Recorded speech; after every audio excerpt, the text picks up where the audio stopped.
This episode is brought to you by Kia's first 3-row all-electric SUV, the Kia EV9, with available all-wheel drive and seating for up to 7 adults, with a 0 to 60 speed that thrills you 1 minute, and available reclining lounge seats that unwind you the next. Visit kia.com/EV9 to learn more. Ask your Kia dealer for availability. No system, no matter how advanced, can compensate for all driver error and or driving conditions. Always drive safely. Join me, 48 Hours correspondent Erin Moriarty, on my podcast, My Life of Crime, as I take on true crime investigations like no other. This season, I'm looking into the labyrinth of crime and secrets within families. I'm cutting straight to the evidence and talking to the people directly involved, including investigators and the families of victims. Listen to My Life of Crime with Erin Moriarty wherever you get your podcasts. I don't know what this movie is about. I flat out have no idea. I don't understand the relationship of any of the characters. Is that Antonio's kid? My biggest question, Zach, why is it called Ballistic Ecks versus Sever when they only fight for like 10 minutes and then they're on the same team for the rest of the movie? Yeah, they're on the same fucking team. Like saying, oh, the greatest rivalry in sports, LeBron James and Dwayne Wade. What? Not even, because there was a strong 7 years, but that was... You gotta go less than that. I guess Klay Thompson and Steph Curry have competed in 3-point contests against each other, so maybe that's a better comparison. They're on the same team. This movie pissed me off. If I could just be... Oh, wow. I actually wish we had recorded right after I watched it this morning. I was in a mood, and this movie did not help. Oh, man, I was pissed off. I'm still pissed off. I'm glad that you got to suck some dick to, like, calm you down. You know, it's the only thing that calms me down to me. It's what everyone says about me. Zach's stressed. I get him to suck some dick. That'll calm him down. Well, I just don't understand why. I'm sorry for yelling. Your picks have been horrible, man. It's the point. That's the point of the show. Isn't it? Isn't it? It's possible I don't understand what this podcast is about. Poppycock. It's a fuck house. On a weekly basis, we are consuming more concentrated bad movies than probably anybody in the history of mankind. Poppycock. What story? What story? What are you talking about? Do you want lunch? I have yet to laugh in this movie. I'll just tell you that. You picked it, motherfucker. So just remember that. You know the problem with Hollywood is? They make shit. Unbelievable, unremarkable shit. I was legitimately offended. You were offended? I was offended. I didn't know you could get offended. I was offended. This did it. If I were gay, I wouldn't be offended. They're fucking making shit up, Amin. Inconsequential detail after inconsequential detail after inconsequential detail. Bees don't lie. 1, 2, 3, 4, 5, 6, 7. I'm holding a mic in my hands, and now I'm talking all alone.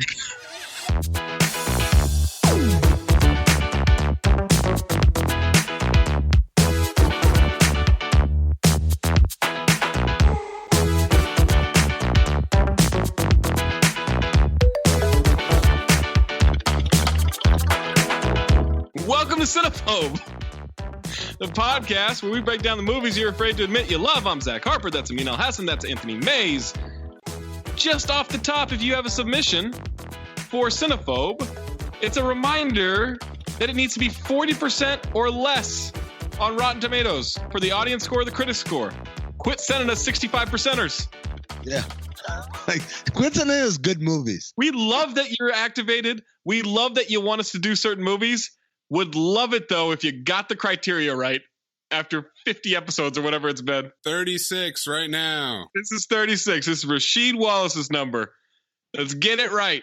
40% or less. Can be either the critic score or the audience score. It doesn't have to be both.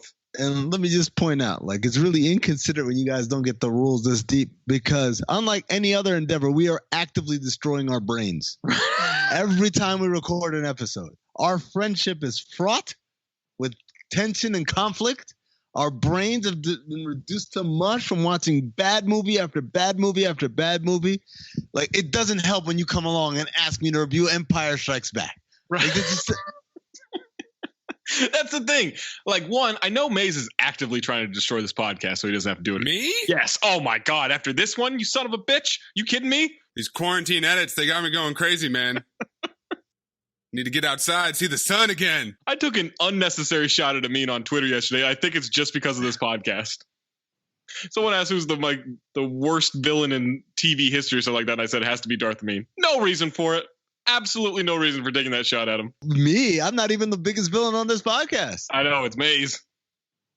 I'm Mr. Positive around here. I'm trying to help everybody. Mr. Positive. You certainly are Mr. Positive with your 22 to 13 file to phobe ratio. I know it's much higher. Oh, I know we got these numbers, but I want to know how many of those were his own movie selections. Oh, you're one to fucking talk. Are you kidding me? I'm just saying, like, I think that's a better metric on whether, like, what you file. Zach has been the only one to file 6 of his picks. There you go. What?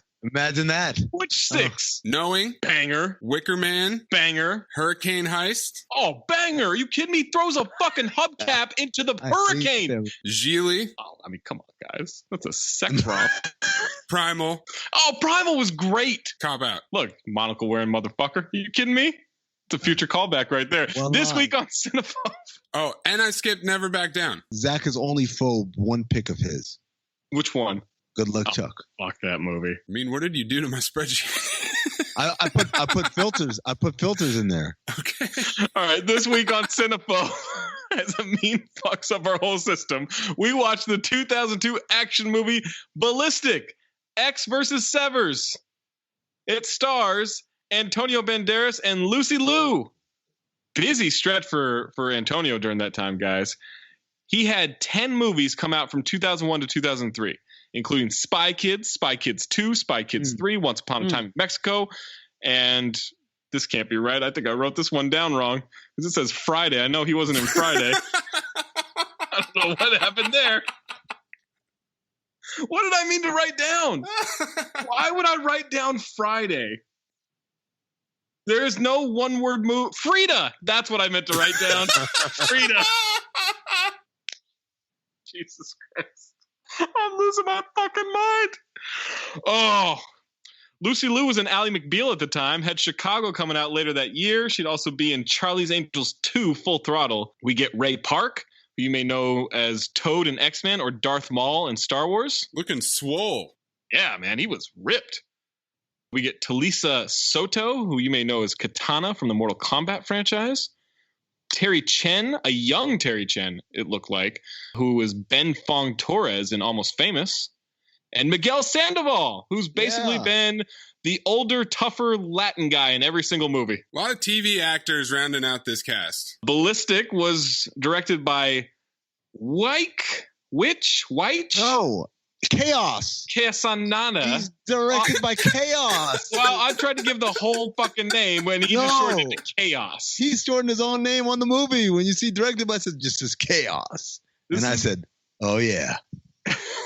This is Chaos's second director job, and he didn't get another one until 2012. His career went Chaos Sayonara. That's racist. Wow.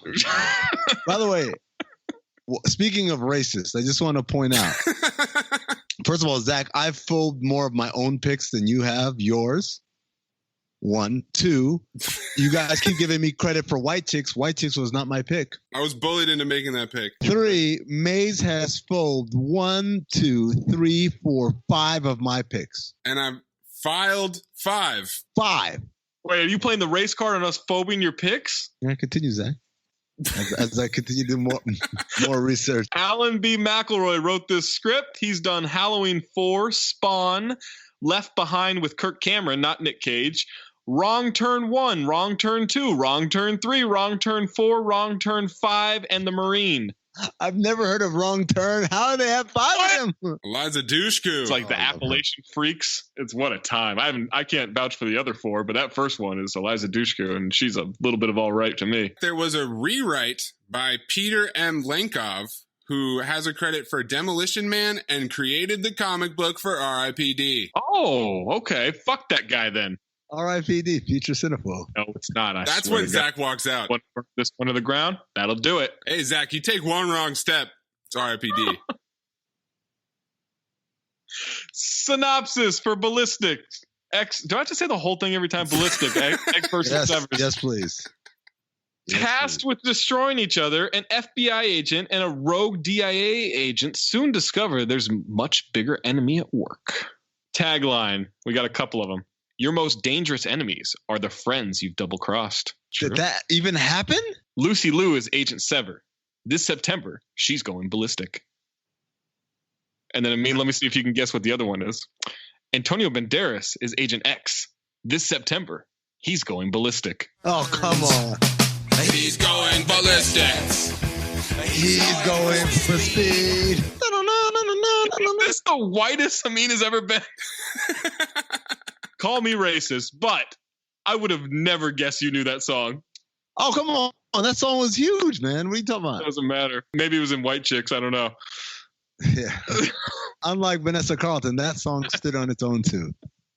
$70 million estimated budget, grossed $14 million US, $20 million worldwide. That's a certified bust. It made 30% of the budget, which is considered to be one of the biggest box office flops of all time. Before we jump into the rest of this movie for the podcast, Ballistic, I don't think can be found anywhere. It's not streaming. We couldn't buy it. Mays had to find it some way, and he sent it to us. People in the Discord are having success finding it. We've got some Australians who are allowed to watch this. Okay, so it's movie. Let me just say right now, terrorist organization. The copy that Mays sent me was immaculate. I mean, that's one of the best, cleanest copies obtained by alternate. Way fucking better than Theodore Rex, I'll tell you that. Yeah, no. Here's where Ballistic, Ecks versus Severs. Is it Severs or Sever? Sever. Ecks, plural. Sever, singular. Ballistic, Ecks versus Sever. Rotten Tomatoes score, 0%, folks. 0% on 118 reviews, 19% from the audience on over 22,000 ratings. This was the movie that originally made me want to make Cinephobe. It's like Doc Brown slipping on the toilet, hitting his head, and seeing the flux capacitor. I remember I was checking a movie's Rotten Tomatoes, and it was like 7%. I was like, oh my God, that's the worst I've ever seen. I was like, I wonder if there are any 0% movies. And so I Googled it in the Wikipedia page, and the first one that came up at the time was Ballistic Ecks versus Sever. And I was like, one day I'll watch it and I'll review it. It was Is this our only Is this our only 0%er? I think Problem Child was a 0%, or am I wrong on that one? Oh, that might be right. I don't know. I can't look at my spreadsheet anymore. Do you not? Yeah, all you do is hit clear and then hit OK at the bottom. There you go. See? What did you just do? I mean, do you want the positive or the negative reviews?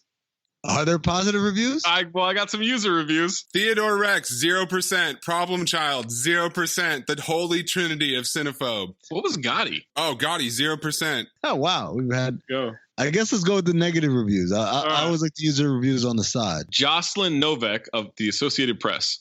For many viewers, the big question may not be whether Ecks and Sever will get together or why they are fighting in the first place, but why am I sitting here anyway? Yeah. Wesley Morris of the Boston Globe. Director Chaos is stupendously inept, unable even to properly light a combat sequence. Desan Thompson of the Washington Post. Enough to make a critic go ballistic. Oh, you get out of here. I want to chase that guy off with a broom. Mike Clark of USA Today. For years, people have joked about an action movie that might eliminate plot altogether and simply cut to the pyrotechnics. Someone's finally done it. Not wrong. Pretty accurate, yeah. Eric Ludengard of Seattle Times. The reunion scene between Ecks and his wife is seat-squirmingly awful. It's one of the few moments where there isn't an explosion and where we really could have used one. Jan Stewart of Newsday. If you collected all the moments of coherent dialogue, they still wouldn't add up to the time required to boil a 4-minute egg. Eggs only take 4 minutes to boil? I always go at least 15 minutes. I don't like... Right? gooey eggs. I like hard-boiled eggs. Okay. John Moynihan of the Detroit Free Press. The action scenes have all the suspense of a 20-car pileup, while the plot holes are big enough for a train car to drive through, if chaos hadn't blown them all up in the first place. This guy likes his vehicle analogies. Jay Boyar of Orlando Sentinel. To the civilized mind, a movie like Ballistic, Ecks versus Sever, is more of an ordeal than an amusement. To the civilized mind. Shut up, nerd. I included that one just to piss off Amin. David Hunter of Hollywood Reporter. Why have a plot, characters, dialogue? Maybe the sequel will be called Simplistic, Bullets versus Humans. Oh, wow. And then I did include one user review on the negatives. User Mackie P gave it 0.5 star out of 5 stars. Nice. It sucks dong. Big dong.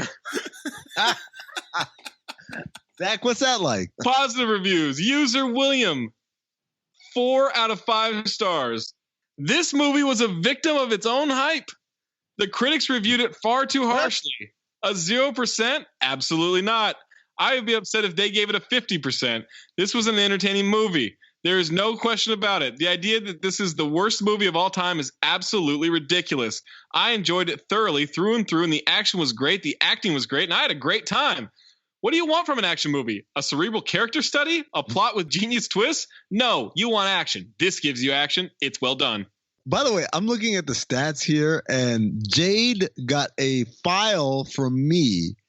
And I'm trying to think, I hated that movie. Why would I file it? Then I realized it came right after Theodore Rex. Yeah, and I was so thrown off by Theodore Rex that I went on a hot streak of files. I filed the next 1, 2, 3, 4, 6 movies in a row. The Theodore Rex effect. User Matt W, 5 out of 5 stars. This movie was a work of art. It was a true beauty, and I cried 3 times during the movie because the character development and actions were so endearing. This was more than a movie. It was an experience. My life has been changed forever, and I'll never look at the world in the same way because of this masterpiece. He's trolling.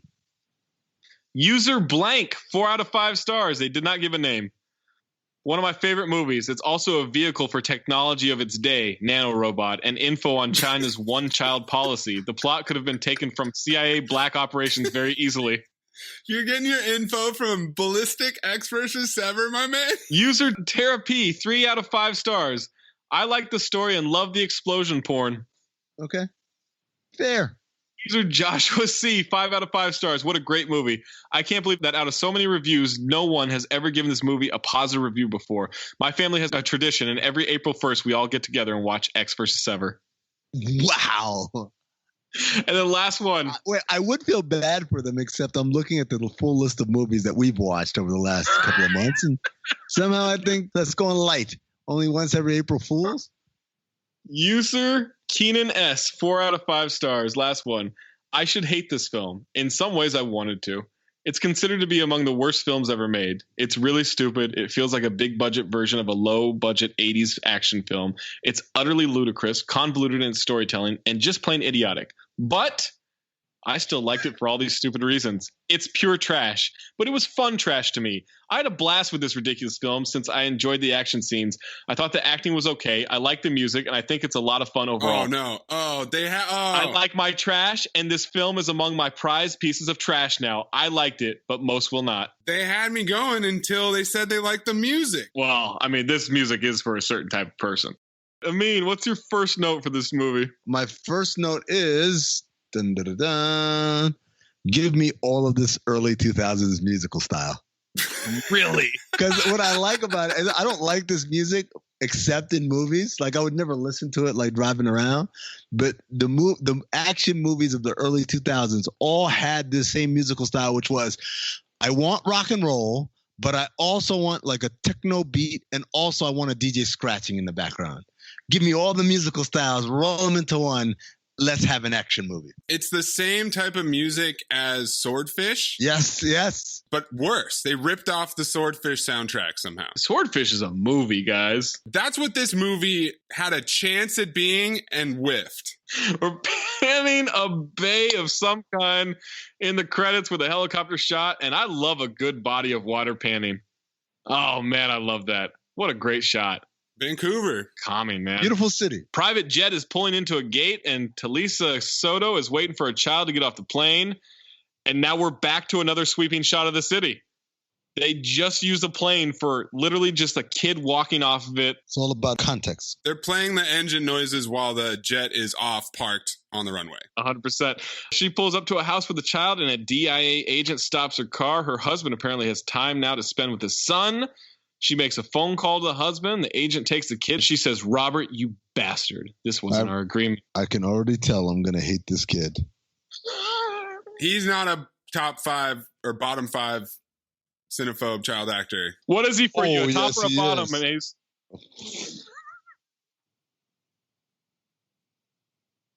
We have another sweeping shot of the city. What the fuck is happening? That's my note. Oh, and then my next note, is this going to be another shitty kid actor? He was just unfazed by a car explosion. It nearly took out their car. He really was pretty cool with it. Yeah, and then a garbage truck slams into another parked car. Agents are scrambling to get the kid out of there, and a hooded Lucy Liu gets out with smoke canisters filling up the air. Name of the Game by Crystal Method is playing because of fucking course it is. I love Lucy Liu. Oh, you're one of those? I've always had a crush on Lucy Liu, man, my entire life. Yeah, she's I great. still do. I Googled her. Like, I was like, what's she look like right now? I'm like, damn, she still look good, man. So fine, yeah. Lucy is kicking the ass of every DIA agent, and I make the note that this kid looks like Bill Lambier. He also looks like Jovan Buha. Because it's around the same age. That could be Jovan, by the way. Right? I guess so. It's a tall ass kid. Yeah, 2002. Lucy Liu, by the way, snapped some dude's neck with the back of her knee. I don't know if you guys caught that. And I don't think that's humanly possible to generate enough torque to break someone's neck by gripping them with the back of your knee. Oh, you're going to doubt the leg strength of Lucy Liu? She's a fucking Charlie's Angel, I mean. Have some respect. Okay? It might be a future callback to later in the movie. Oh. Where she does something similar. Oh. Antonio Banderas is now sitting at a bar smoking, nursing a head wound for some reason. That never gets explained. Nope. Yes, it does. Bad haircut. His name is Jeremiah Ecks. He's an FBI agent. Two suited men come in, ask him if he is Jeremiah Ecks and what happened to his head, to which he does say, bad haircut. His name is Jeremiah Ecks, or is it? More on that later. Some real JCVD vibes right now from Antonio Banderas. I'm not the man you want. They want to bring him in. He attacks them, asking who sent them. It was FBI Director Julio Martin. When he beats their asses right there in the bar, establishing himself as a badass, there's a bartender in the back of the shot calmly polishing glasses. Like, yup, just a Tuesday. That's got to be the best extra role you can have, right? Bartender polishing a glass. I would say you can't mess that role up, but lo and behold. The actor who plays Julio Martin, first time I've ever seen him without a mustache in any role. Yeah, that's a great call. He usually does have a mustache. And which led me to this question. When was the last time you were fully clean shaven? No mustache, no beard. 2009. What happened? Or at that time in your life, you were always walking around clean shaven? No, I was kind of going back and forth between goatee and clean shaven. Maze? Probably 5 years. 2015. Since I've grown the ability to have a mustache, I have never in my life gone mustacheless completely. I've cut it down thin and low, but never completely off. This is very much a cultural thing, and I don't mean black people. I mean Sudanese people, because there's an old Sudanese proverb, "Rajil bidun shanab mithl al-hisana bidun danab," which translates to a man without a mustache is like a horse without a tail. There's a lot of like homophobic slurs that get thrown at you in Sudan if you walk around with your mustache shaved off. Must not stash. Wow. No? Mustache. Mustn't stash? You mustache. You must not stash. No, if you must not stash, then you're a homo? Is that what they say in Sudan? Okay, Abbott and Costello, let's go. All right. That's the anger of a man who does not want a 2-hour pod to edit.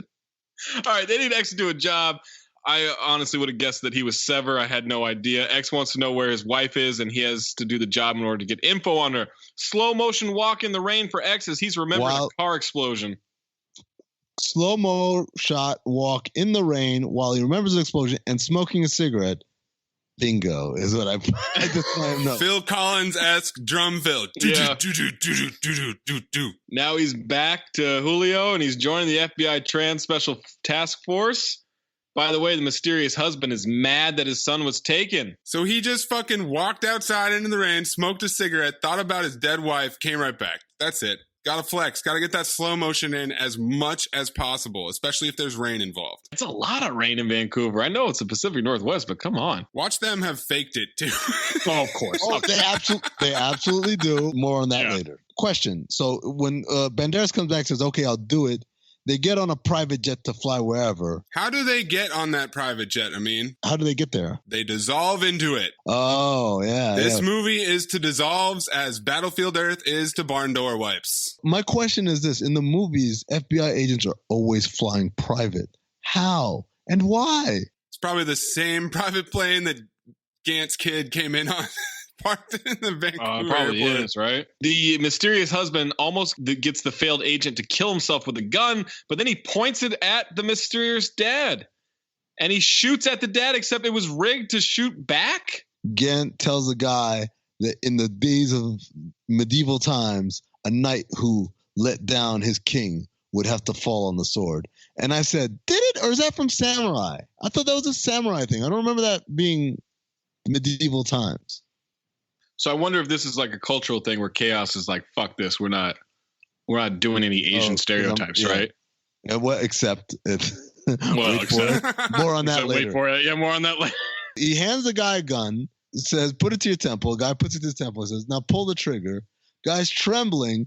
And I'm thinking, and then he turns the gun and shoots Gant, except the gun. The gun's rigged to backfire, yeah. To shoot backward, which a hell of a risk because he could have just still missed and then you got a real awkward situation. Also, another question. Could the guy not have just said, nah, I quit? That's a great question. And I honestly thought it would have been more badass if he got the guy to kill himself. That's better writing. I don't know. I put, yes, the best gun ever in all caps in my notes. So I'm going to disagree. My next note is this movie is big into private jets and people getting into cars. So the private jet is in the hangar. We don't actually see it land. We just see it in the hangar.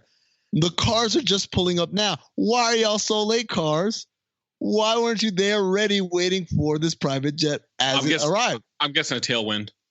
Okay. So then the next thing is the cars not only are just not showing up, but they're backing into this massive hangar. Why wouldn't they just drive in and drive around? That's a great question. That bothered me. 3 cars in a row. Yeah. All reversing. By the way, we have another sweeping city shot. How do you guys feels today? Let me tell you, feels is a better way to be. Our premium CBD will keep your head clear and help you feel your best. It reduces anxiety. It reduces pain. It reduces sleeplessness. Feels naturally helps reduce stress. Anxiety, pain, sleeplessness. Places a few drops under your tongue and feel the difference within minutes. Are you new to CBD? Well, Feels offers a free CBD hotline to help guide you through the experience. Me personally had a couple of restless nights during this whole pandemic. Wasn't sleeping great. Did a couple of Feels the next day. Boom, out like a light that night. You know, get a little joint pain because I'm getting up there in age. A little Feels CBD under the tongue. Boom, joint pain gone. Greatly reduced. It's so easy to use. It's so good for you. It's just the better way to do your life right now. It will naturally help you feel better. And there's no high, there's no hangover, there's no addiction. You can join the Feels community, get the Feels delivered to your door every single month. You'll save money on every order, and you can pause or cancel at any time. Become a member and get 50% off your first order. 50% off. It has me feeling my very best every day, and it helped you too. 50% off your first order with free shipping by going to feels.com/ding. That's FEALS.com/ding. Become a member. 50% off taken automatically off your first order with the free shipping. That's feels.com/ding. They're doing a briefing and they show him Gant's kind of like cronies. Yeah, Gant's the mystery guy, yeah. Intel is purposely limited, but a shadow government in the name of national security is still a shadow government. And then they show us like one of the guys that they know, a freeze frame of a white guy talking to a black guy, and say they call him the Prince of Darkness. And I said, wait. Which one are we talking about? They're talking about Darth Maul. We find out that he's trying to build the perfect assassin. He has it. Oh, he has it? Gant has acquired a totally undetectable killing robotic device called Soft Kill, a nanomachine that operates in the circulatory system and can cause heart attacks at will. My note here is that soft kill. That's what you call it when you climax without getting hard. Mm-hmm. Yeah. If you're on like Jack number 3 of the day. I can't believe I have to follow up what Amin just said with this, but Gant smuggled the soft kill into the U.S. in his own son's body. Oh, boy. Is that what we're calling it now? He's smuggling it? I forget that Amin writes in these sexual connotations to every single movie. Came up earlier than expected. I bet it did. Yeah.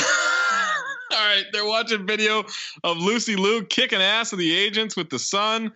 They don't know who she is or where she's from. They suspect the DIA. Ecks has a theory that she's getting a child for the DIA based on the China's one child per home policy and that they prefer boys. What the fuck is happening? Okay, so this is excellent because this is like Twitter quality race baiting 101, right? There's an Asian dude. Yeah, he's the one with the laptop that shows Ecks all the different stuff. Then when Ecks says, or she's part of the orphan class, the Asian guy says, orphan class? What's that? And I wrote, Ecks explaining orphan class to Asian guy. Is the movie racist? Or are you for assuming that the Asian guy wouldn't need an explanation? They really flipped this shit on us. Oh, yeah. I'll give them that. Yes, they did. No fear, no conscience, no morality. Lucy Liu is in some kind of a mall. Snipers and agents are surrounding the building. This sniper on the building is beyond obvious. He is out in the open. He's not on top of like a high rise. It's like a 4-story. Because when Gant's like, when the Prince of Darkness gets out the car, he turns around and looks up. It's like, I'm sorry. He can take an orange. There, like a gargoyle. And hit the dude. Not like a gargoyle, because gargoyles are like 40 stories up.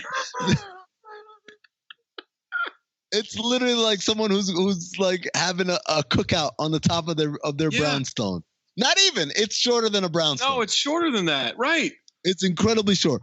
Also, another note, there's a conversation that happens between the Asian agent, Harry Lee, and Ecks, kind of like shooting the breeze while they're waiting for, things to develop.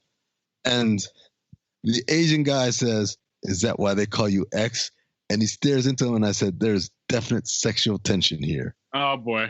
I mean, how are you going to... This is the funniest part of the movie. He's dumping pills into his hand. Yeah, oh, yeah. That's right. I didn't put Ecks has a lot of brightly colored pills. Is that why they call you Ecks? I'm on a diet. Which my next note was, what? Why is he on a diet? And what pills look like that? Who has an assortment of brightly colored pills that way? 2002, vitamins were different, man. Oh, my God. Is that why they call you Ecks? Boy, and he looked at him deep in his eyes, like basically saying, "So I hear you like the party." See, That's what that was. I have a different sexual tension later on in the movie. We'll have to compare notes. The Asian agent tells Ecks about his family, to which Ecks then asks if he loves his daughter. Of course. Then get out of this business. Good advice. The agent makes a move on Lucy Liu, pulls a gun. Oh, that's Jason from Power. Maze, you watch Power, right? No. Oh, damn. Never mind. A lot of Ford cars in this scene, by the way. Fords. They definitely went with Buy American for this movie because everyone was driving like a 1994 Ford Escort hatchback. Did you guys notice that? I know it's that car because my college roommate drove that one. And I've ridden that car many a time. It was interesting because it seemed to be kind of right on the cusp. Like some cars looked more modern and recognizable. Like the Jaguar S-Type in the first scene. Yeah. The SUVs, I think, looked a little more current. But then the sedans and shit all looked like they were from the 80s. 94. All from 94. I'm telling you. I know all these cars. All the Crown Vics and the Chevy Caprices and all that. 94, 95. All that. By the way, want to point this out. Jaguar S-Type. First time I ever saw it, I was in Atlanta. I was going into the club, and I saw Rudy Huxtable hop out of the S-Type. And I was like, oh, my God, so glamorous. So glamorous. Jaguar. Lucy Liu counters pulls a gun and pistol whips this guy. She grabs a machine gun, takes out the snipers. Everyone's converging. I just start calling this guy Toad Maul. I see why they didn't let him talk in Star Wars. Yeah, this is a rough acting job. He keeps saying, "Do not cancel target." He needs her alive. Lucy Liu's slow motion stunt work is just atrocious. Is that the dude that plays Darth Maul? Yeah. Yeah, thanks for paying attention to the open. Oh, wait, hold on. He was deep in the spreadsheet. You know what he? right. Yeah, I was. You know who he looks like? You know what I called him all throughout the movie? Huh. Fake Gyllenhaal. Because the first couple of sound like, is that Jake Gyllenhaal? But then it's like, he's got an accent. It's not Jake Gyllenhaal. Like, maybe it's Jake Gyllenhaal put on an accent. And then I looked it up like, nope, not Jake Gyllenhaal. So I called him Fake Gyllenhaal. She has a grenade launcher. By the way, big movie for grenade launchers. Yes. There are grenade launchers all over this fucking movie, and I got notes on that later. The sniper's tracking her. She blows him off the building with a grenade launcher, and he starts free falling above him as he's looking up, and it follows him all the way, and then he crashes onto a taxi or something like that. Maze, you know what's happening here? Chaos directing his ass off. Directing his ass off with that shot. That's a great shot. It was cool. That was an amazing shot. And shout out to the stuntman, because I don't know how they did that one. He was on a bungee cord type thing. You could see when he like hits the car that he kind of jerks back a little bit. Because I watched that a couple of times, but I don't think they green screened it. They legit dropped him. Yeah, that looked like a real drop there. As opposed to a random car ride where they really green screen the fuck out. Oh my god! Future callback. My next note is it's just such a bad Matrix ripoff.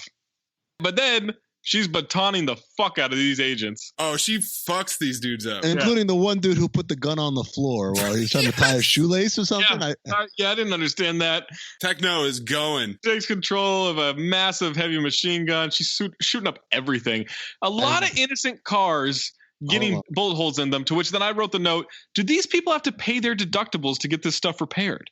When she lets loose with the heavy metal right there, slow motion, bullet, boom, boom, boom, boom, boom, boom. We see the bullets fire individually, cars exploding, and then the fake Middle Eastern singing comes. Ah, bingo. That's what I wrote right there. And at that point, all I could think of was Tropic Thunder, because with the arm out, with the arm out, and I thought, oh man, this movie is like the greatest unknowing parody to action movies ever. Oh man. Cars are exploding for no reason. So now we get Julio Martin and Toad Maul. You shouldn't be here, Martin. What happens? Somebody get too much foam in their latte? I'm in no mood. That makes two of us. I know about that job you pulled in Berlin last week of getting sloppy. Enjoy your stay in Vancouver. I was so delighted by that line. Like that? The whole thing is the scene is just nothing but carnage. Yeah. And the dude says someone got too much foam in their latte. And I'd be like, no, motherfucker, the whole block got shot up. People died. Innocent people died here. Ray Park says, enjoy Vancouver. Oh, he does Vancouver. What the fuck? Ecks says to get out of here because Lucy isn't done yet. And that's when she shoots Julio. Julio is on the ground and he tells Ecks that she knows where the wife is. And that's when he starts chasing her on foot. I thought he shot him in the head until they started talking. I really did. I was like, oh, shit. And I'm like, wait a second. A guy is pushing up on this girl and Lucy comes running up. Come on, baby. Huh? Come on. Yeah. Hey, beautiful. What? Oh! My nose! She breaks his nose, knocks him down, runs into the building, and he yells, my nose! I have the entire script because he's saying, come on, baby, to his girl, turns around, sees Lucy Liu, and the dude just abandons Me-Too and his girlfriend and says, hey, beautiful, ow, my nose, I think it's broken. And when X rolls up, he says, I didn't touch her. But the whole thing is delivered. The only way I can compare it is if you remember Will Ferrell's character in Austin. Yes, yeah. Gentlemen, let's get down to business. We've got a lot of work to do. Someone help me. I'm still alive, only I'm very badly burned. Some of you I know, some of you I'm meeting for the first time. Hello there. Anyone? Can someone call an ambulance? I'm in quite a lot of pain. Okay, you've all been gathered here to form my evil cabinet. Excuse me. Yes, he's down there. Is he dead? No, not dead. No, burnt. Badly. So I can take care of a possibility guard? Yes? Kill him. Right. If somebody could open the retrieval hatch down here, I could get out. See, I designed this device myself. Oh, hi. Good. I'm glad you found me. Listen, I'm very badly burned, so if you could just... You shot me. Okay, moving on. You shot me right in the arm. Why did... I've been very badly burnt. Like, it's just kind of in the background. You hear the entire dialogue, even though you don't see it. The bone is pushing through the skin. I'm going to attempt to stand up on my own. No. Nope. It's one of my favorite characters. I was trying to figure out what this hornball's day must be like. This girl's into it. That he's like, they're waiting gonna for her to say fuck. no, but they're she was gonna. not. They're gonna fuck Amin, and all of a sudden he doesn't even see her. He hears Lucy Liu running up, and all of a sudden and like his pussy radar goes off, and he's just like, "Oh, I bet I can fuck this one." Hey, beautiful, what's oh? By the way, it's like as all this action and people are running around, the only actual dialogue you can hear, and there were no subtitles, so I actually had to listen to this. Ow, my nose. I think I broke it. I didn't touch her. Yeah, that's when Ecks runs up with a shotgun, asking where she is.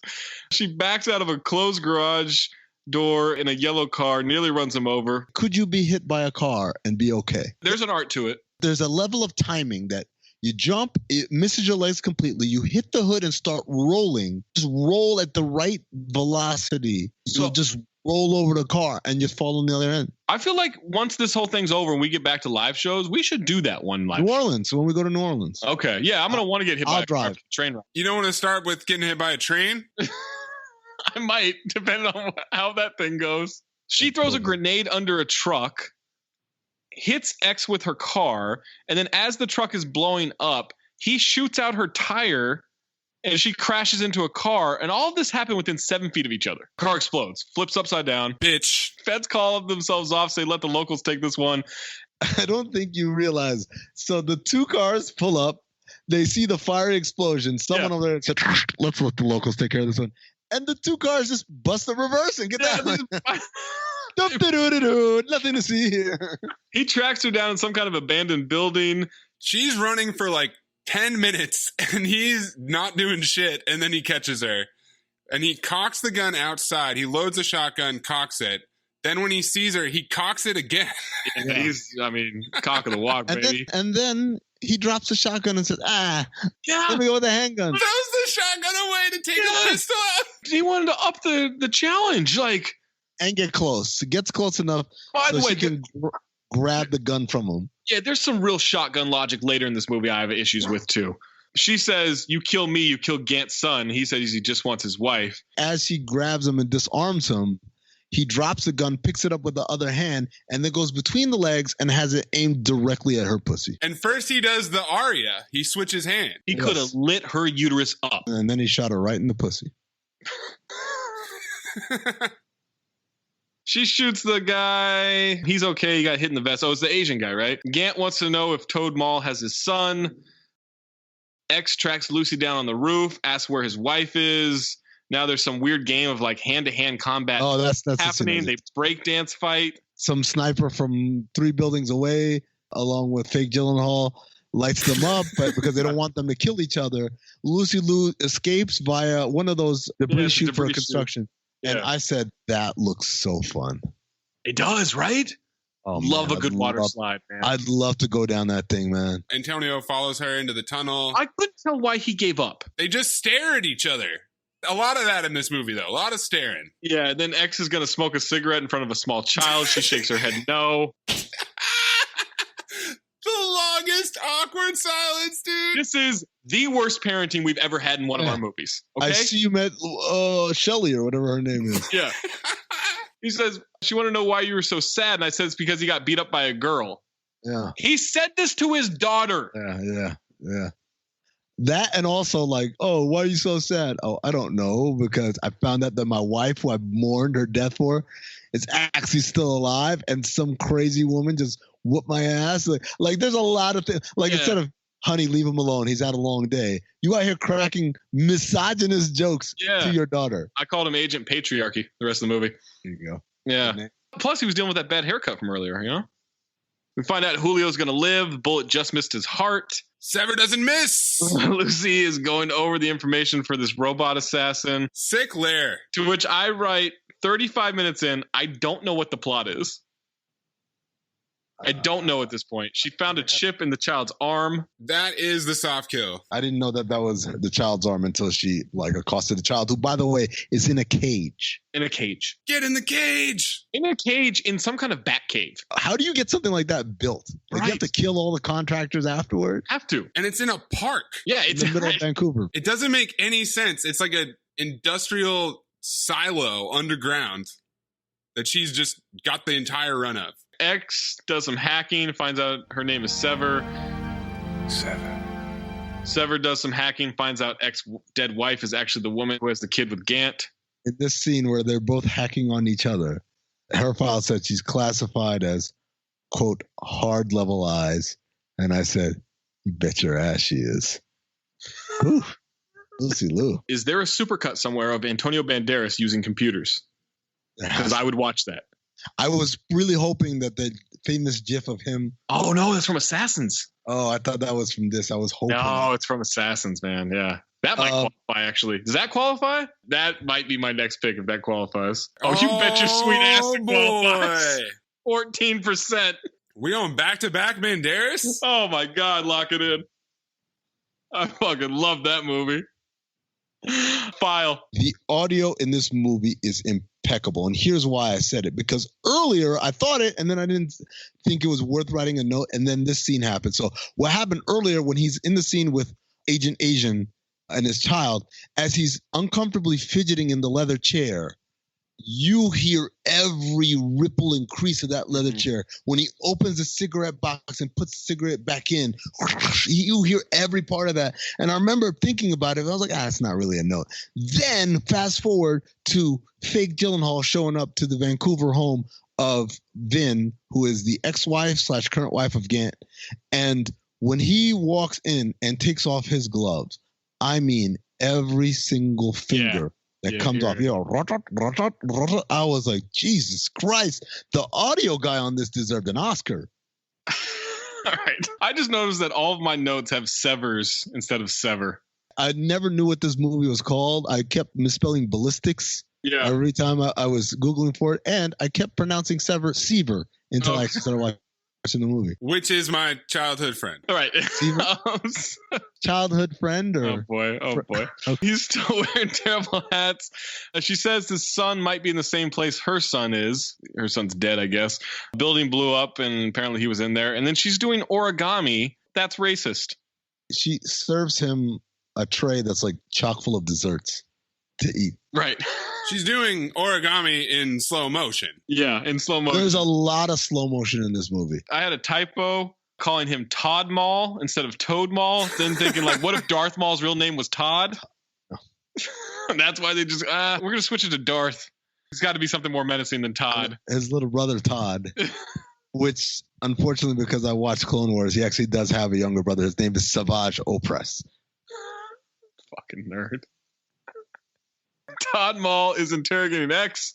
Sever has Gant's kid and can bring them both in. Why was he arrested for shooting Martine, by the way? I don't Never understood that. Never explained. Well, the whole thing is that somehow Gant and Todd Maul, Toad Maul, whatever, are all government people despite doing clearly illegal shit all the time. In a different country. In Vancouver. Gant visits the ex-wife. He says he doesn't know what they want for the kid. She says, you promised me this would never happen. He says, you think I haven't tried to keep that promise? To which I then wrote, he promised the kid would never be kidnapped?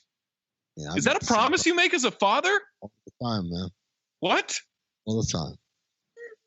Vin was really awful in all of these scenes. Yeah, so bad. Darth, Todd, says, "This isn't my jurisdiction, but I suggest you take him away before I make it my jurisdiction." Now I like you. You called him Darth Todd. Made me think like his name's Todd Maul, and they're like, "We got to change your name to Darth. It needs to be more menacing." He goes, "Okay, I'll be Darth Todd from now on." Then there was a Monty Python where the guy says like his name was Percy Snot Pockets, and everywhere he went, everyone made fun of him. Percy Snot Pockets. They all made fun of his silly name. He's tired of being laughed at, tired of being ridiculed and mocked, so he wants to change his name. And the court clerk says, "Okay, what do you want to change your name to?" And he says, "Sydney Snot Pockets." Ecks is in a prison bus. He's getting out of his handcuffs with the paperclip. Where did he get the paperclip from? Did great he get question. In the interrogation scene? Because I didn't notice and I didn't feel like rewinding. I didn't notice it either. I think he just had it. No chance you can undo the handcuffs with a paperclip, because that bitch will bend immediately and snap off. Sever's on an overpass with a grenade launcher. So she drives by him when he's in the bus, and then all of a sudden she's on an overpass. Yeah, like 8 seconds later. Pops the front of the bus twice. It goes rolling and sliding. He grabs a gun and shoots at her from the side of the bus as it's sliding by under the overpass. It's gaining speed as it's sliding. Yeah, man. This movie just has good physics. This soundtrack has Tourette's. Now we have a motorcycle chase. Agents are also after them, but and everyone's going really slow. This is the part where I decided I'm going to drop this note. Everything in this movie is slow. The fight scenes are slow. Like high-speed chases are slow. It was as slow as the Chinese New Year parade in Jade. It reminded me like of when you're trying to go through like this is the dry run guys. Like we're not going balls to the wall here. All right, gonna ride the motorcycle this way. It's like they filmed that and said, "Fuck it, we don't need to do it over." Yeah, we can save some money. Banderas is driving that motorcycle for the first time. 100%. 100%. Is this the movie with the most grenade launcher shots of all time? It's all she uses. Absolutely. Like, that's her signature gun. And it acts like an RPG. There's a stack of cars and, like, I don't know what it is. It wasn't a junkyard. I don't know where the fuck they were. This is the best. This is the best. She hits a stack of cars that just topple over. Ecks gets through it on the motorcycle, but then his motorcycle hits another car. Yeah, he goes flying off the motorcycle. He's being pursued. She obviously wants him to come meet her there. But she doesn't want the people pursuing him to come through. Right. So she topples the cars because only a motorcycle will get through, but cars won't. Here's the problem. There's so much smoke he can't see through it that he crashes into the other car that she exploded earlier right in front of him. And to make matters worse, the two cars that were in pursuit decide, fuck the brakes. We're just going to go. And we're then just Leroy Jenkins this thing. And they all fall, like they all rain on top of him. Right. Yeah, that's the thing. Like he goes flying and then the cars go flying past him. Perfect corkscrew synchronicity. Oh my God. Severs walks up to him, pulls a gun on him. You know what that's called, right? What? Directing your ass off. That is direct. You know what? That is directing your ass off. Chaos indeed. Banderas is rolling around on the ground in pain, but it looks like he's just having an orgasm. She pulls a gun on him, empties it, then hands it to him. And then drops the clip a couple of feet later. Yeah, he could have easily killed her. She tells him he can find his wife with Gant and then drops a piece of paper with an address on it. Todd Maul now tells Gant that Sever let Ecks escape. They have less than 12 hours for something. The timeline is until the soft kill detonates in the kid. When do they ever explain that? They never do. Darth Todd says that their tests say they have 28 hours left. The wife's at an aquarium by herself. That's a super weird decision. Who the fuck goes to an aquarium? Your son is missing. Super weird. Like maybe he'd be there on a field trip that she forgot she signed off on. There's your show clip, by the way. If you guys, who the fuck goes to that? It's true. No, seriously. I mean, if you decided, and granted, this is a different thing, but if you decided to go to an aquarium by yourself, you'd be arrested. You would be arrested. That's a weird decision. No one goes to an aquarium by themselves. You know what it is? No one looks at otters alone. It's chaos. Chaos.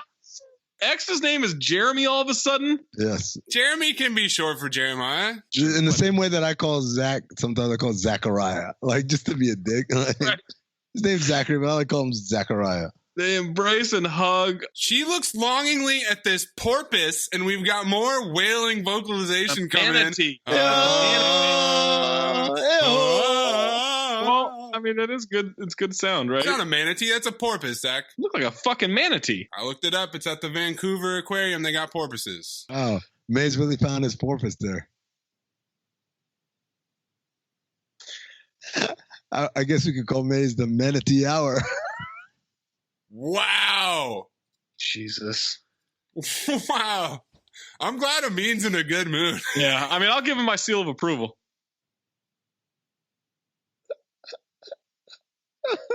What other person play volleyball?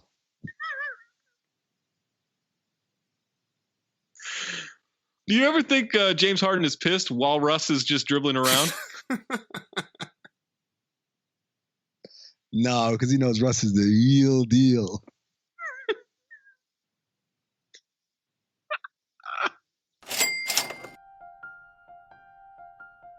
Current is a mobile bank with a Visa debit card that gets you paid up to 2 days faster and gives you free overdraft up to $100 with no hidden fees. So if you normally get paid on a Friday, when you switch your direct deposit to Current, you'll get paid on Wednesday, 2 days faster.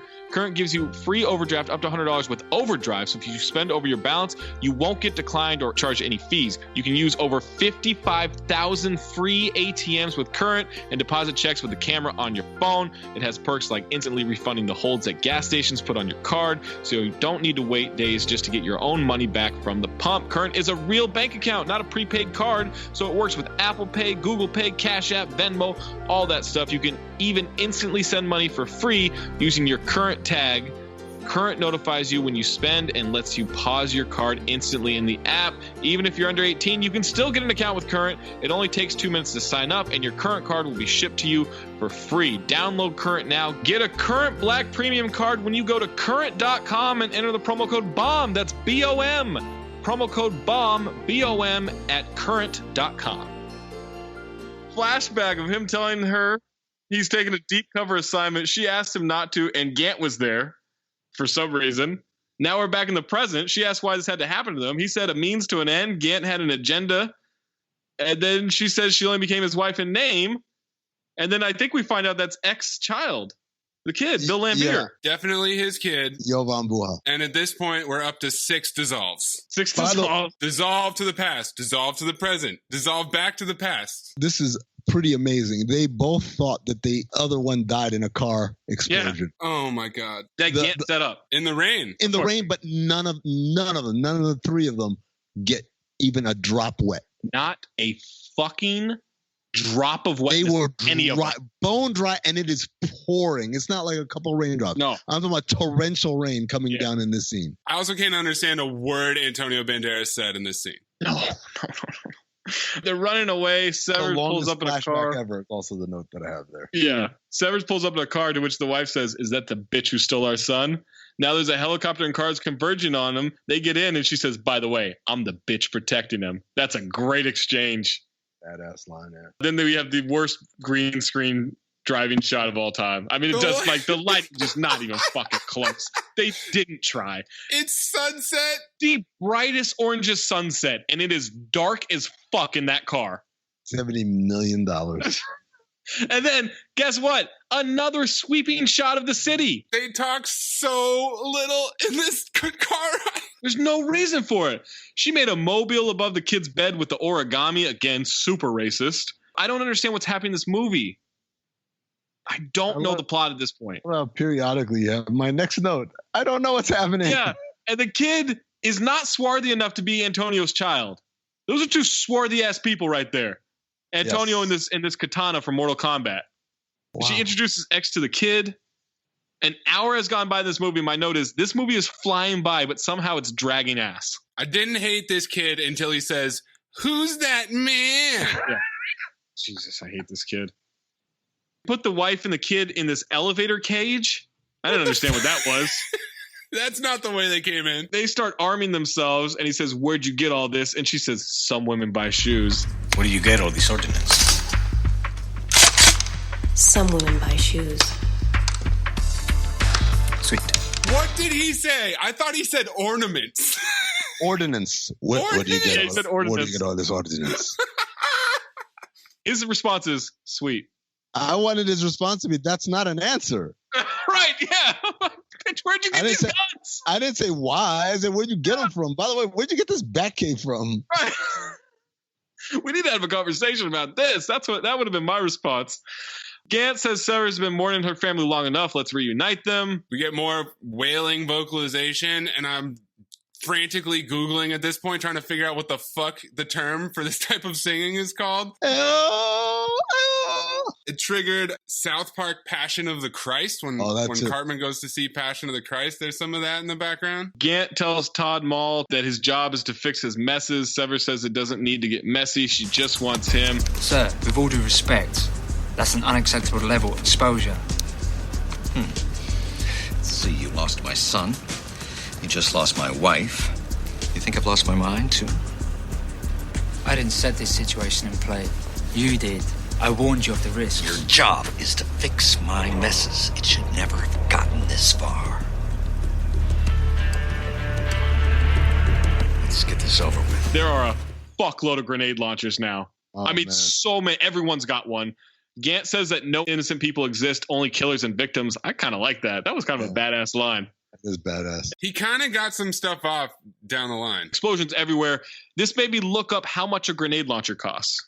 How much? So the China Lake 40 millimeter grenade launcher CSG Trident is $65,000. Sounds like a lot, right? You know what this is called, right? What? Privilege. Do you think that I could ever Google that? Oh no! Oh God, no! No. If anything, I think I just got like elected as an official for Googling this.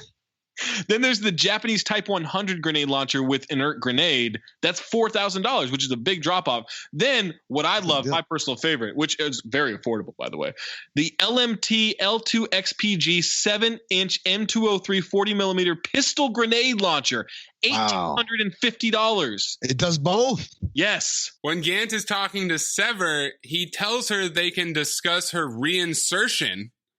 And there's got to be a better word to use than that. Ecks and Sever, they're gunning people down left and right. They hit a bunch of guns in this rail yard under the trains. They rigged explosives. This is when they're kind of just like dancing around each other, taking out all these guards, back to back. Yeah. They're not back to back, though. Well, they're not back to back. Towards each other. Yeah, they're walking towards each other. They're shooting to the side, except he has a shotgun. And he's going for distance. Like, he's shooting people from like 30 yards away. This shotgun can blow up cars. This shotgun, you can cock it twice before you shoot it. This shotgun has range. But she's not worried it might spray and hit her? Do I not understand how shotguns work? Not this one. They rig the explosives and take out a shitload of agents, except they all survived. They survived an explosion that happened at their feet. Okay, so admittedly, this is a part of the movie I stopped paying attention. When they roll up on Banderas, they got the gun on him, and he's like, all right, man, this is it, da-da-da. And Banderas says, you don't want me to move my leg. And he's standing on a landmine? Who planted these landmines? When was there a montage? Sever runs off a shipping container, massive explosion, more explosions. Sever says, my turn, even more explosions. It just won't stop. Chaos is Michael Bangkok.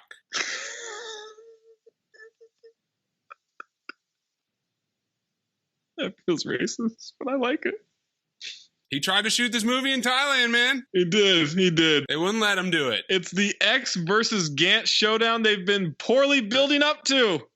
Did his name used to be Agent Clark? Yes, his name. Why does that matter? It doesn't. He had to die so that this new character could live or whatever, some shit like that. Gant asked for his wife and son. Ecks says last time he checked, they weren't his. Ecks is standing on the explosive. Yeah, now he runs away. He gets hit in the face with the explosion, and then metal tubes fall on him, and he's fine. I thought he was going to be crushed, but no. But he has a limp now. He shoots a soldier, gets up, struggles away. Todd Mall blows open the door to the Batcave. That was just like a 15-minute sequence that was 90% explosions. She electrocutes some guys with like a wire thing. Then she slowly walks down to Todd Mall. They put their guns aside. He pulls out a knife. There's actually some good fight choreography between the two of them.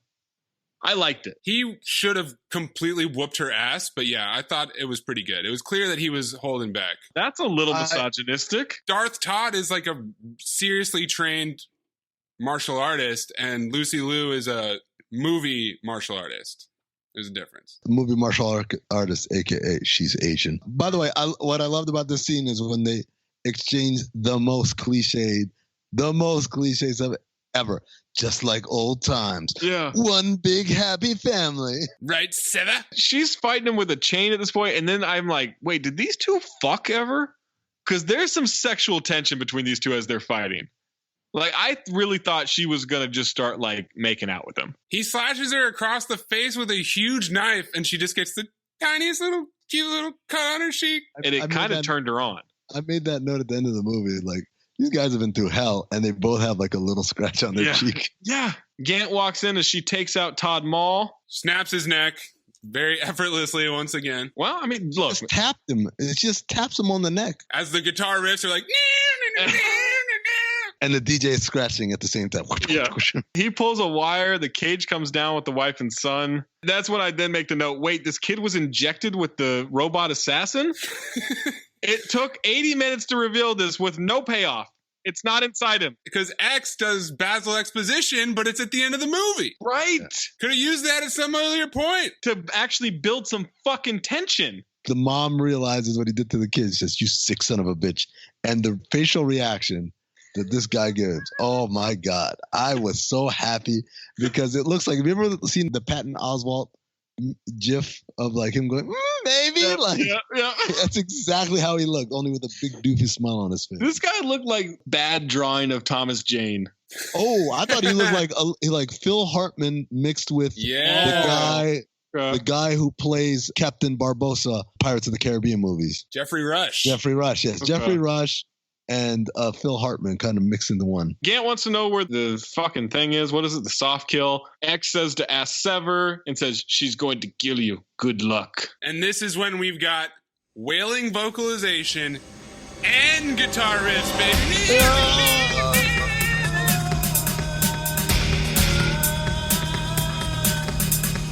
He walks away with the wife and kids. She shoots him in the arm to make him drop his gun, or did she? He turns so fucking slow. So slowly. I mean, good God. And he says, all that training, is that the best you can do? She says, no, this is. Pushes a button.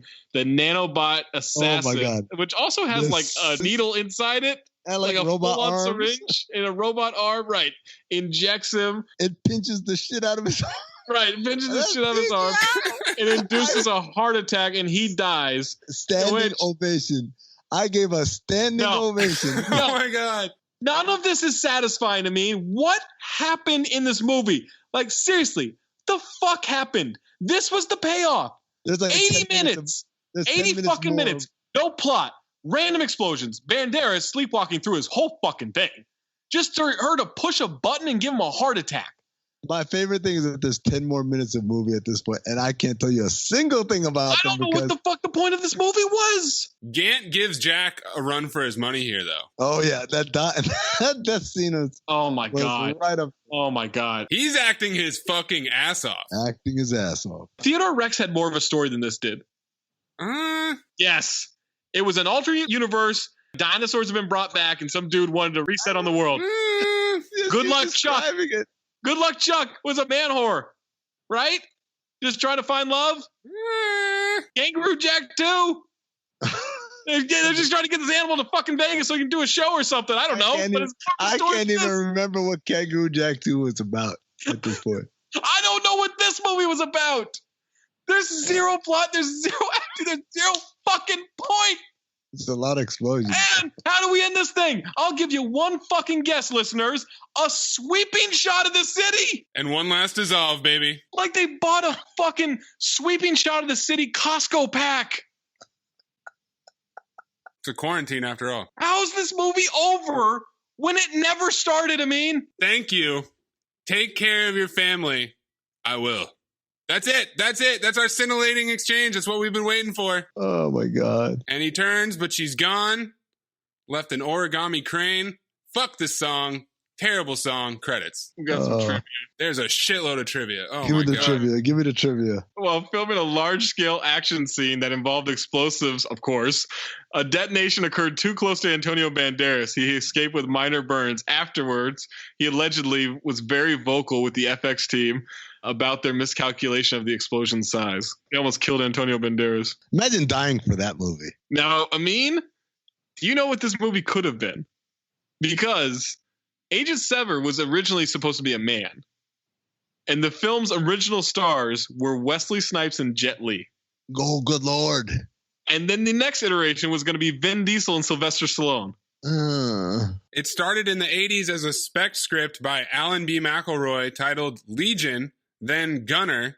They tried to make it in 1988 with Dwight H. Little directing and Dolph Lundgren starring. But Charles W. Fries didn't want to do it. Then also, Chaos wanted Chow Yun-Fat and John Reno, The Professional. Jean Reno. Yeah. Is it John Reno? I was like, is that like Janet Reno's brother? Sorry, Jean Reno. As you know, I mean, there's a Game Boy Advance game. Ecks vs. Sever. I guess the game came out before the movie. It did. It's actually based on an early script draft for this film. The game's producers later made a sequel to that game that was based on the finished version of the movie, which is amazing because I didn't know there was a fucking finished version of this movie. The game received very positive reviews and a 9 out of 10 from IGN. Now, guys, we have some controversy on this Rotten Tomatoes score. The possibly only good review recorded to dare by a professional critic wasn't recorded on Rotten Tomatoes' site. It was a review for the Daily Herald by film critic John Kerry. Former Senator John Kerry, who ran for president in 2004? Well, it might be Gene Kerry. Jean Kerry. It was recorded on September 20th, 2002, and the headline was Ballistic, a great time at the movies. But for some reason, not recorded on this Rotten Tomatoes site. Are they trying to keep this thing down? Well, they tried to keep this movie away from us, so I wouldn't put anything past them. Big Hollywood, huh? Trying to... Man, a Wesley Snipes Jet Li version of this, though. That would have been great. He wanted to shoot it in Bangkok. Then it got moved to Hawaii. Then it got moved to Vancouver because of tax incentives and lower costs. Excerpt from Entertainment Weekly, July 2001. Lucy Liu and Antonio Banderas, who co-starred 2 years ago in Play It to the Bone, are in negotiations to reunite in Ecks vs. Sever, an action thriller about two competing assassins who unite against a common foe. Described as Bad Boys Meets The Professional, the film will mark the American debut of Thai filmmaker Chaos. No doubt Chaos has experience with all this undercover spy stuff after all those years fighting Maxwell Smart. An I Spy reference. Great. The producers eventually took over the proceedings from director Waik Chaos Sayananda after giving him much interference. So I found some quotes. Okay. We didn't score well in the test screenings, and based on that test, two producers who I was already having issues with for various reasons basically just took over the movie. I found out as I was on my way to the editing room 2 days before the test screening, and just a day after having a big meeting with Warner Brothers executives and marketing people who were terrific, by the way. By the time I got to the edit suites, my editor was Caroline Ross, a wonderful person and a great editor, was also fired and replaced after all those hours and weeks I spent with her, and I wasn't too pleased to say the least. So after consulting with my agents at CAA, it was decided it was just best to walk away quietly and they'd focus on getting my next job. I still had a great relationship with the executives at Warner Brothers. I had things in development with Fox 2000 and RKO, and we'd just move on. The problem was I couldn't, because we know he didn't work for 10 years. And then he's talking about the themes of the movie. It was all about love and family and nothing else. The nanotechnology included in the final draft had nothing to do with what I wanted for the story. So they just inserted the nano shit when Lenkov rewrote it. I mean, not to parody myself, but what story? There's no fucking story. He was trying to do Fast and Furious. He was trying to do family. That was his theme. You can't do Fast and Furious when you have a 30-mile-per-hour motorcycle chase. Like a goddamn funeral procession. Golden Dumpster nominees, oh boy. Oh, man. Banderas the Mumbler, Greg Henry as Gant, the soundtrack, Chaos, Vin deciding to go to the aquarium, grenade launchers, Darth Todd's accent, and the horny Eurotrash bald man in the alley. I mean, it's him, right? I know. From the moment I saw that scene, I knew golden. There's nothing that can happen in this movie that's going to beat my man going, hey, baby, hey, beautiful. Oh, Lino. Can this guy get anything done during the day? Or does he have to try to fuck literally any woman that's running by him? I mean, Mayes, do you have a different pick than this guy? No, we're sweeping it. Okay, we'll sweep it, yeah. He was a late addition because all of those are good. I think I was pretty close to the aquarium shit because I got very upset. Yeah, that's a really upsetting scenario. I do like the guy falling off the building. That's a great shot. The yin and yang of the double car corkscrew over Antonio Banderas. Wow, he actually looked like he fell off that building, whereas then that scene in the junkyard is like, that would never happen. I mean, Fober file. Yo, man, let me tell you right now. As I'm watching this movie, I thought about your criteria of Fober file. Like, would you watch it again? Right. And I said, I don't think that's a good enough criteria. For me, for you, it might work. But for me, I don't think Fober file pertains to whether I would watch it again. I think it pertains to when I'm watching this movie. Am I bored? Am I entertained? This might be one of the worst movies we've ever done. But fuck it, man. I was entertained, man. The CGI at the end where the thing just pinches his heart. I legit like it's crying, laughing, and applauding this movie. It's a foul for me. Oh my God. Mayes? Oh man. I feel like this was an important step in the journey that we've been on. It reminded me a lot of Battlefield Earth. There's some serious Battlefield Earth vibes. Do you want lunch? It's in the 0% club. I phobed every single 0% movie up to this point. Don't you fucking do it. Just don't. Best 0% movie we've watched. It's what? Yeah, it is the best 0% movie we've watched. No. Absolutely not. What do you think was better, Gotti? Yes. I don't know. Let me say this. I said this about Gotti too. Stop this motherfucker dead in his tracks. Let me just say this, because I said this about Gotti too. Is it a bad movie? Yes.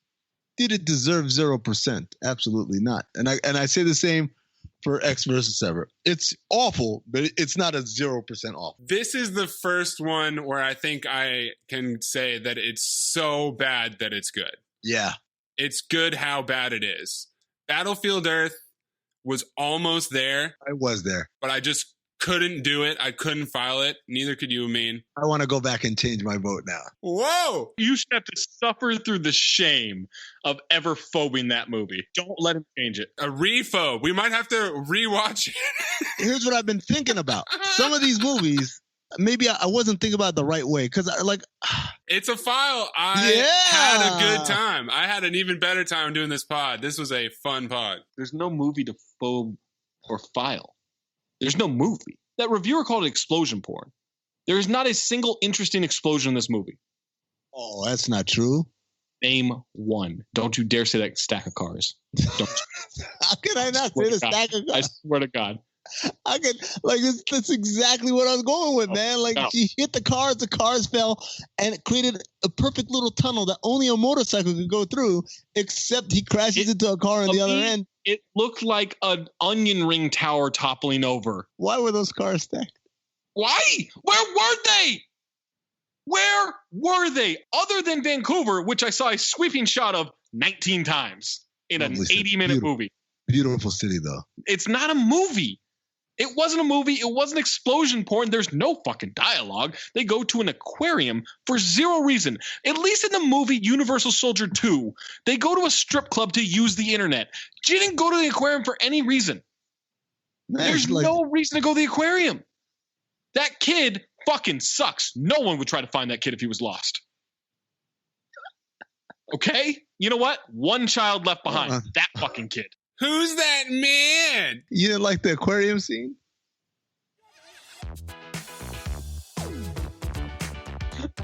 It's a phobe, and you guys can eat a dick. Oh, sharks. Next time we make love, you introduce me to Jade.